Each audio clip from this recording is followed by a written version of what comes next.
দৃশ্য উঠোনের পাশে পুকুরঘাট। রুবি বউ কলসিতে পানি তুলছেন। ঝর্ণা বউ এসে হাজির। ঝর্ণা বউ চোখ কুঁচকে, কি রে রুবি ভাবি, পুকুর তো আমার দিকেই বেফু। একটা পানি তিললে তু কাদায় পর্ণত হয়ে যাবে।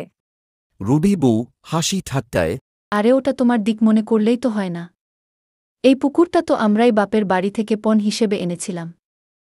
ঝর্ণা বউ ও পণ?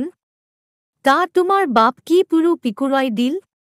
জমির কাগজে তো লেখা আছে আধা আধা ক্রেট দুই ভাইয়ের নামে। রুবি বউ তা ঠিক, কিন্তু পানি তো প্রথম আমি তুলেছি। মানে আমি আগে এসেছি, আগে দেখা মানে দখল।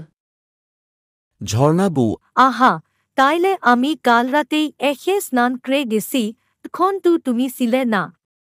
দখলের হিসাব দিলে আমি জিতু। এই সময় হাসু কাকি পাশের উঠোন থেকে এগিয়ে আসে। হাসু কাকি, আরে আরে, কি শুরু করলা দুইজন? সারা পাড়া তো শুনতেছে। রুবি বউ, কাকি আপনি বলেন, আমি সকালে উঠে পানি তুলি, কাপড় কাচি, পুকুর আমার না হলে কার? ঝর্ণা বউ, কাকি শুনেন, পুকুরের একপাশে আমি ধান ভিজিয়ে রাখছি, আমার ছেলেটাও ওখানে গোসল করে। তো আমার দিকটা আমি ব্যবহার করছি, সেটা আমারই না? হাসু কাকি হেসে, ওরে বুড়ে, পুকুর কি তোর গহনা? দুইজনে তো একই বাড়ির। এমন করিস না, পুকুর যেমন বৃষ্টি পড়লে ভরে যায়, তেমনি ভালোবাসা দিলে সংসার ভরে। রুবি বউ, তাই ঠিক বলেছেন কাকি। ঝর্ণা, চল আমরা পালা করে ব্যবহার করি। সকালে আমি, বিকালে তুমি। ঝর্ণা বউ, ঠিক আছে, কিন্তু সন্ধ্যার পর মাছ ধরা আমার। ঝর্ণা বউ, ঠিক আছে, কিন্তু সন্ধ্যার পর মাছ ধরা আমার।